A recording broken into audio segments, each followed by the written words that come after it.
కోరిన కోరికలు తీర్చే అమ్మ. సూరంగుట్ట సూర్యగిరి ఎల్లమ్మ. అదేనండి మన రావిరాల ఎల్లమ్మ తల్లి.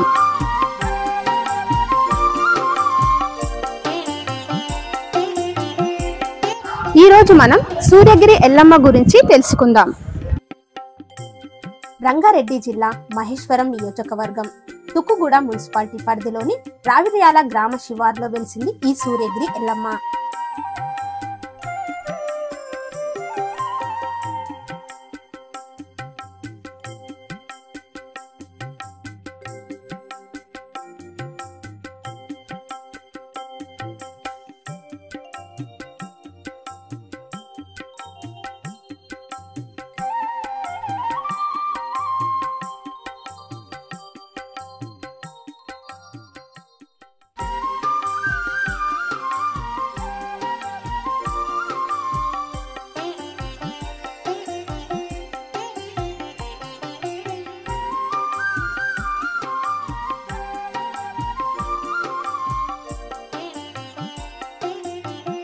పచ్చని పంట పొలాలు, పక్కనే చెరువు, విశాలమైన ప్రాంగణంలో ఈ అమ్మవారి ఆలయం ఉంటుంది.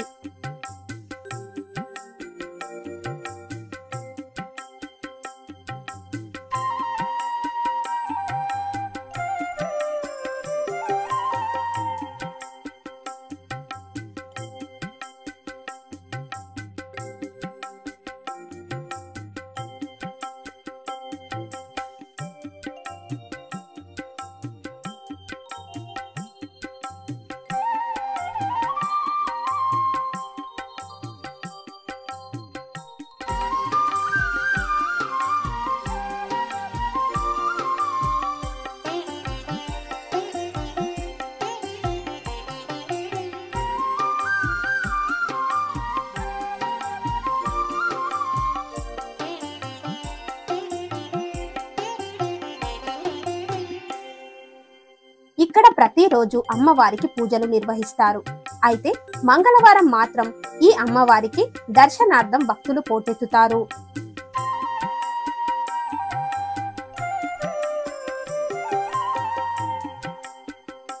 ఈ అమ్మవారిని బ్రాహ్మణ ఎల్లమ్మ అని కూడా పిలుస్తారు.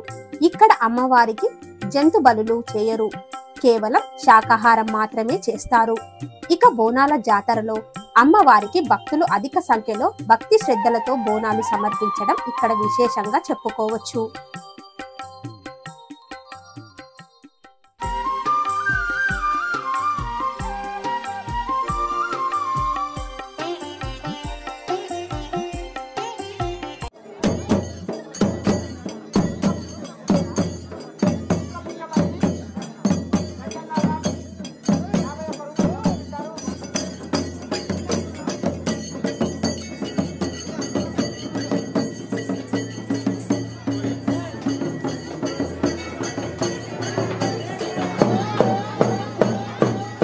मोक्षलक्ष्मी जयलक्ष्मी सरस्वती श्रीलक्ष्मी वरलक्ष्मी प्रसन्ना मम सर्वदा वरांकुशोपाशं वेदि मुद्रां कर्वैर्वहन्तीं कमलासनस्तां बालार्ककोटिप्रतिभां त्रिनेत्रां भजे माम्बां जगदीश्वर्यन्तां सर्वमङ्गलमाङ्गल्ये शिवे सर्वार्थसाधके शरण्ये त्र्यम्बके देवी नारायणी नमोस्तुते सहस्रपरमा देवी शतमूला शताङ्कुरा सर्वगुं हरतु मे पापं दूर्वादु स्वप्ननाशनी. श्री सूर्यगिरि एल्लम्म देवताभ्यो नमः. आनंद कर्पूरयुक्त मंगल नीराजन दीपं दर्शयामि. यच्छ मे सुमंगलीर्यं मधुरिमागुं समेत पश्यता सौभाग्यमस्त्वै दत्त्वा याथास्त्रं.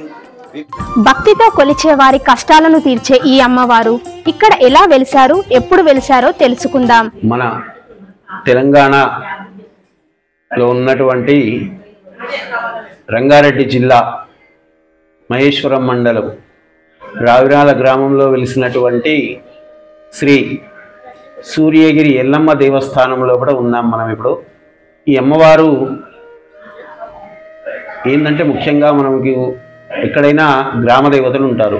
గ్రామ దేవతలలో పూలేయమ్మ అని, ఎల్లమ్మ అని, పోచమ్మ అని, నల్లపోచమ్మ అని, మైసమ్మ అని, బంగారు దేవతమని, ఇంకా ఏ విధంగా పేర్లు పెట్టలేదున్నా గ్రామ దేవత అంటారు వీళ్ళందరినీ కూడా. గ్రామ దేవతలు అంటే గ్రామాన్ని రక్షించేవాళ్ళు. ఎందుకటికి జ్వరాలు వస్తూ ఉండే, అంటే వివిధ రకమైనటువంటి వ్యాధులు వస్తూ ఉండే అన్నీ తెలుసు మనకి. పూర్వకాలం లోపల వ్యాధులు వచ్చేటివి. అప్పుడు ఏంది, గ్రామం లోపల ఉన్నటువంటి రక్షించేటువంటి దేవత అమ్మవారు.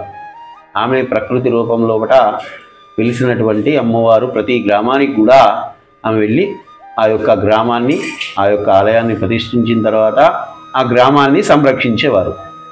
సరే, ఆమెకి ఒక్కొక్క విధంగా ఒక్కొక్క గుడిలో పూజ చేస్తూ ఉంటాము. మనం ఇక్కడ మిగతా గుడిలో వదిలేస్తే మనం ఇక్కడ ముఖ్యంగా ఏంటంటే అమ్మవారికి శాకాహారం నైవేద్యం ఉంటుంది. ఇక్కడ మీద మద్యము మాంసాహారం అనేటువంటిది మన గుడిలో కూడా నిషేధించబడినవి.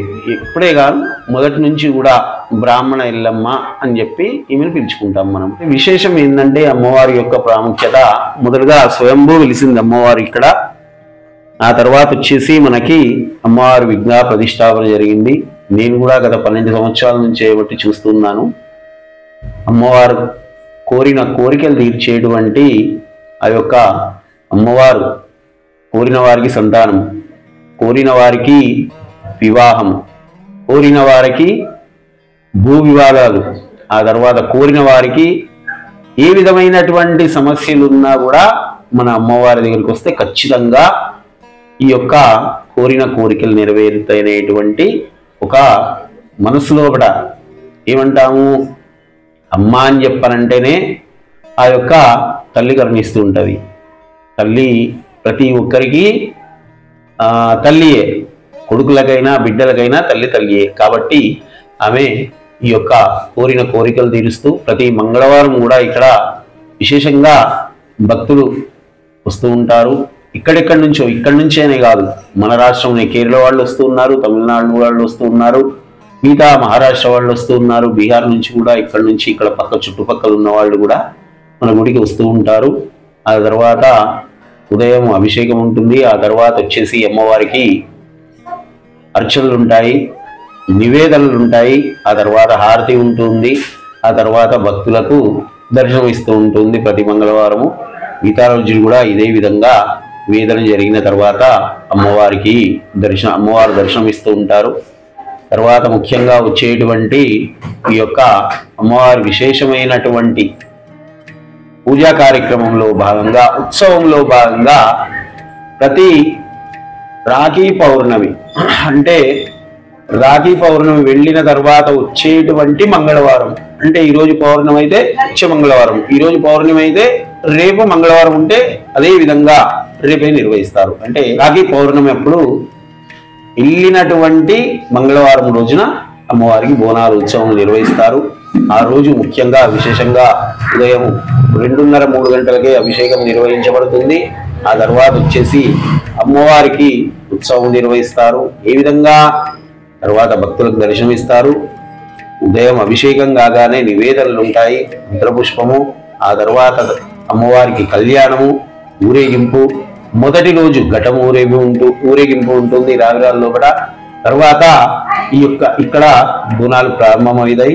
కళ్యాణం కాగానే ఘటములు, ఆ తర్వాత అగ్నిగుండాలు నిర్వహిస్తారు.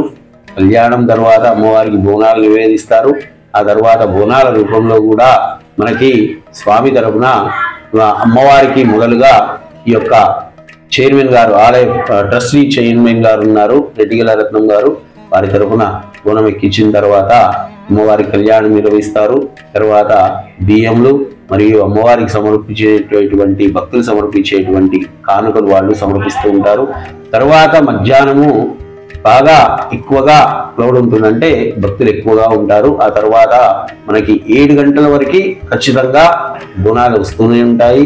ఆ తర్వాత లాస్ట్ ఏంటంటే మనకి ఆ బోనాల లోపల ఉత్సవంలో భాగంగా రావిరాల నుంచి ఘటము ఊరేగిస్తూ బోనాలతోటి ఈ యొక్క అమ్మవారికి రాత్రి 8:30 గంటలకి ఆ యొక్క ఘటము, ఆ తర్వాత బోనాలు సమర్పించిన తర్వాత మంత్రపుష్పము, తీర్థప్రసాదం వితరణ ఆ రోజుతో ఈ యొక్క ఉత్సవం ముగుస్తాయి. మళ్ళీ తర్వాత వచ్చేటువంటి అమ్మవారికి ఈ యొక్క ఉత్సవంలో భాగంగా నవరాత్రులు, దేవీ నవరాత్రుల్లో భాగంగా అమ్మవారికి 9 రోజులు కూడా అభిషేకములు, ఆ తర్వాత అమ్మవారికి కుంకుమార్చనలు, ఆ తర్వాత వచ్చేసి సత్యనారాయణ వ్రతములు, ఆ తర్వాత వచ్చేసి అమ్మవారికి రోజు బియ్యము బోనము ఇదే విధంగా ఉంటుంది. భక్తి జనులు ఆ యొక్క నవరాత్రి ఉత్సవంలో కూడా బాగా పాల్గొంటున్నారు. నేను చేసుకున్నాను. గత 8 సంవత్సరాల నుంచి కూడా ఈ నవరాత్రి ఉత్సవం జరిగేటప్పుడు, అంతకుముందు కొద్దిగా తక్కువ వచ్చేది, ఈ నవరాత్రి ఉత్సవం కూడా మరి ఈ యొక్క ఎండోమెంట్ వారి తరఫున కూడా వాళ్ళ సహాయ సహకారంతో బోనాల ఉత్సవాలు కానివ్వండి, ఆ తర్వాత వచ్చేసి అమ్మవారి యొక్క ఈ యొక్క నవరాత్రులు కానివ్వండి ఘనంగా నిర్వహించబడుతూ ఉన్నది.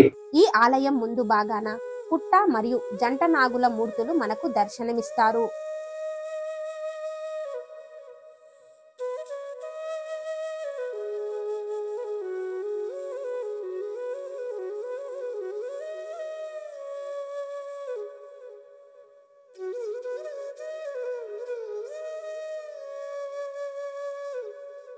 ఈ ఆలయంలో మనకు అధిక సంఖ్యలో ముడుపులు కనిపిస్తుంటాయి. భక్తులు తమ కోరికలు తీరాలని ఈ ఆలయంలో ముడుపులు కడుతుంటారు. ఈ ఆలయంలో ముడుపులు ఎక్కువగా కనిపిస్తాయి. భక్తులు సంతానం, వివాహం, పిల్లల చదువులు మొదలైన కోరికలు కోరుకొని ఇక్కడ ముడుపులు కడతారు. ఈ అమ్మవారు కోరిన కోరికలు తీరుస్తుందని భక్తుల అపార నమ్మకం. అయితే మనం ఇక్కడ ముఖ్యంగా ఏంటంటే, మనం ఇంతకుముందే అనుకున్నాము కోరిన కోరికలు అమ్మవారు ఖచ్చితంగా తీరుస్తుంది అని చెప్పి. వివాహ సమస్యలు, వివాహంలో ఒకటి ఇబ్బంది ఉన్నా, జాతక చక్రంలో ఒకటి ఏమన్నా ఇబ్బందులున్నా వాళ్ళకి వివాహం త్వరగా కాకపోవడము అట్లాంటివి ఉంటాయి. ఆ తర్వాత వచ్చేసి వివాహమైన తర్వాత సంతానానికి ఇబ్బంది కలుగుతున్నది అని అంటే మనం ఒకటి ఆలోచించుకోవాలి. ఏమని ఆలోచించుకోవాలి? వివాహం సరి అయిన ముహూర్తం లోపల చేయకపోవడం ఒకటి, లేదు అని అంటే సరి అయిన సమయం లోపల ఆ యొక్క జీలకర్ర బెల్లం అనేటువంటి పెట్టకపోవడం కానీ ఇట్లాంటి సమస్యలు వస్తూ ఉంటాయి. ఈ మధ్యలో మనం చూస్తూ ఉన్నాము. ఎక్కడైనా ఏ పెళ్లికి పోయినా కూడా అక్కడ ఫోటోల తంతు, ఆ తర్వాత వచ్చిన చుట్టాలకి పిలిపిస్తాం కానీ తల్లిదండ్రుల కష్టం అనేటువంటిది ఈ రూపంలో మనం చూస్తూ ఉన్నాము. ఇప్పుడు ఆ విషయాన్ని కూడా వస్తాను. అంటే పెళ్లి కాకపోయినా, ఆ తర్వాత సంతానం కలగకపోయినా, అంటే ఇవన్నీ ఇక్కడ ఉన్నాయి కాదు, ఇప్పేస్తూ ఉంటారు మనకి వారం వారం కానీ 15 రోజులకు కానీ పెరగగానే ఇప్పేస్తూ ఉంటారు.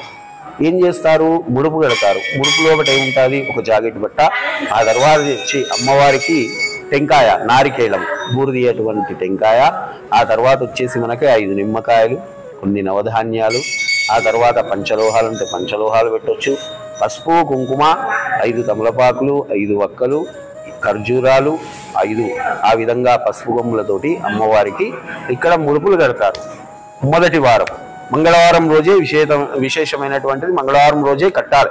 నేను ఎంతోమంది నన్ను అడిగినా కూడా మా కోరిన కోరికలు తీర్చాలంటే అమ్మవారి ఇక్కడ ఖచ్చితంగా మంగళవారం కడితే మీ పని అవుతుంది. అది ఏ విషయమైనా కూడా, వివాహ సంబంధమైనా కుదరకపోయినా, లేదు సంతానం కాకపోయినా, ఇంకేదన్నా భూ వివాదాలున్నా, అంటే న్యాయం ఉండాలి అందులో. భూ విధాలంటే మనం వేరే వాళ్ళది ఏదో చేసుకొని చేస్తే కాదు, మన న్యాయం ఉంటే ఖచ్చితంగా వాళ్ళకి ఆ యొక్క భూ విధాలు కూడా దొరికిపోతాయి.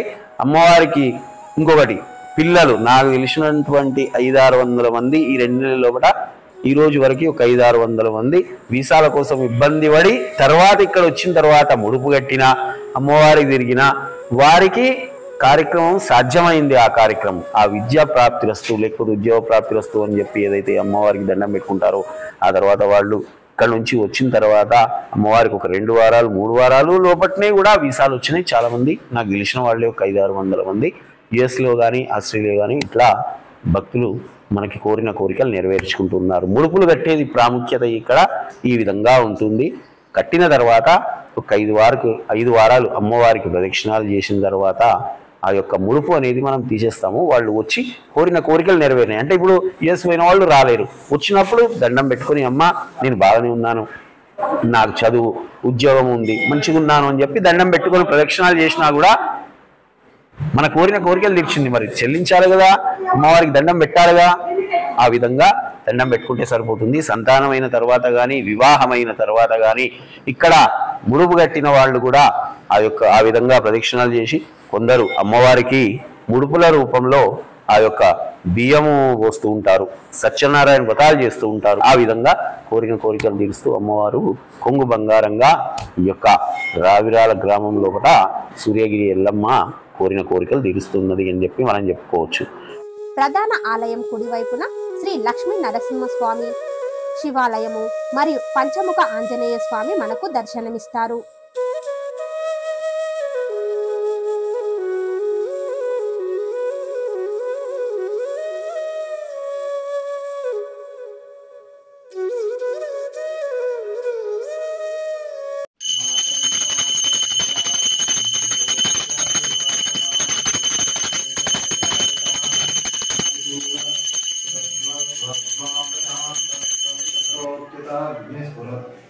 खद्योतोपमविस्फुलिङ्गभसिता ब्रह्मेश शत्रोत्कराः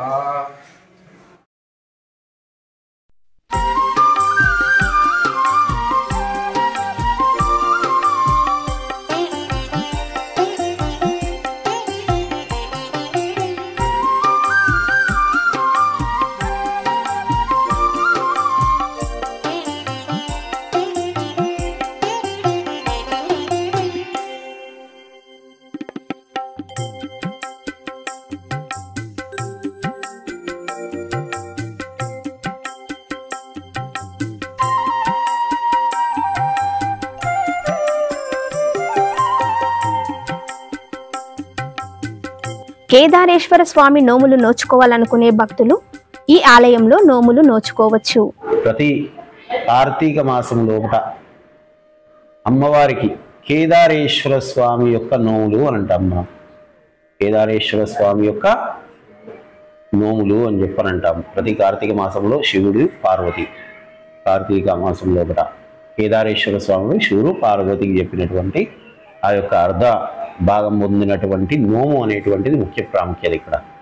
తర్వాత ప్రతి కార్తీక మాసంలో కూడా ఈ యొక్క నోముల కార్యక్రమం కూడా ఘనంగా నిర్వహించబడుతూ ఉంది. రోజుకు 25 నుంచి 30 నోములు అవుతూ ఉంటాయి. ప్రతి కార్తీక మాసంలో కూడా నోములు సత్యనారాయణ వ్రతములు కూడా రోజు ఉంటాయి. నోములు కూడా రోజు నిర్వహించబడుతూ ఉంటాయి. కార్తీక మాసంలో కూడా ఆ యొక్క నోముల యొక్క ప్రాముఖ్యత ఏంటంటే ఇక్కడ మొదటి నుంచిగా వస్తూ ఉన్నది. అమ్మవారికి మనం ఇంట్లో అయితే దొంతులు పెట్టిస్తూ ఉంటారు దీపావళి ముందు రోజున. అలాగే అట్లా కొంతమంది గురువులు తీసుకొచ్చి అమ్మవారికి ఆ యొక్క 21 సూత్రములు ఉన్నటువంటి నోము దండ అనేటువంటిది ఉంటుంది. నోము కంకణము అని చెప్పని అంటాం మనం. షాపుల్లో నోముగా కేదారేశ్వర స్వామి యొక్క కంకణ దారం అని అంటే నోము దారం అని అంటే ఇస్తారు మనకి. బేగం బజార్లో కానీ ఇంకెక్కడ షాపులలో కానీ దొరుకుతుంది. అవి ఇక్కడ నోచుకోవాలి, చేయాలి నోము సూర్యగిరి ఎల్లమ్మ దేవస్థానంలో చేయాలి అనేటువంటి వాళ్ళు అవి తెస్తారు, సామాన్ తెచ్చుకుంటారు, గురువేరేతారు, ఇక్కడ చేస్తాము. ఇంకొకటి కూడా ఉంది మనకి ఇక్కడ. అయ్యా మాకి నోము పడిపోయింది, లేదు మా ఇంట్లో ఆటంకం వచ్చిండే, మా పెద్దవాళ్ళు పట్టించారు, మేము మర్చిపోయినాము, మళ్ళీ ఇంకొక 5 సంవత్సరాలు అయిపోయింది ఇలా అని చెప్పి ఇక్కడికి చాలామంది వస్తుంటారు. మా కార్తీక మాసం వస్తుందంటే ఇట్లాంటి మనిషిలో కూడా ఒక అనుమానము అనేటువంటిది ఉన్నది. ముఖ్యంగా చెప్పుకోవాల్సింది కేదారేశ్వర స్వామి గురించి ఏంటి అంటే మనము 21 సూత్రములు కంకణము కుడి చేయి కట్టుకోవాలి. అయ్యా మేము ఎల్లుండి కట్టుకుంటాము, ఆలెల్లుండి వేసుకుంటాము, అమావాస్య రోజు అట్లా ఉండదు. మనం ఎప్పుడైతే పూజ చేస్తామో పూజ అయిపోయిన తర్వాత ఆ యొక్క 21 సూత్రములు కలిగినటువంటి కంకణాన్ని ధరించి దానికి లెక్క ఉంది 21 తమలపాకులు 21 ఒక్క అనేటువంటి ఆ యొక్క సూత్రములతోని కట్టినటువంటి గౌరమ్మను పెట్టుకొని కలశం పెట్టుకొని ఇంట్లో అయినా పూజ చేసుకోవచ్చు. మన గుడి దగ్గర అయితే ఇట్లాగూ సామూహికంగా మనం చేపిస్తూనే ఉన్నాము. నోము సత్యానుమతం ఇలా చేసుకునే వాళ్ళు మనం చాలా మంది వస్తూ ఉంటారు. అయితే అది కట్టుకున్న తర్వాత వాయనం ఉంటుంది. వాయనం అంటే ఒక 5 మంది ఆడపిల్లలకు వాయన దానం ఇవ్వడము అట్లాంటిది ఉంటుంది. ఈ నోము కేదారేశ్వర స్వామి ప్రతి కార్తీక మాసంలో కూడా మనము ఇక్కడ చేస్తూ ఉంటాము. ప్రతిరోజు అవుతూ ఉంటాయి.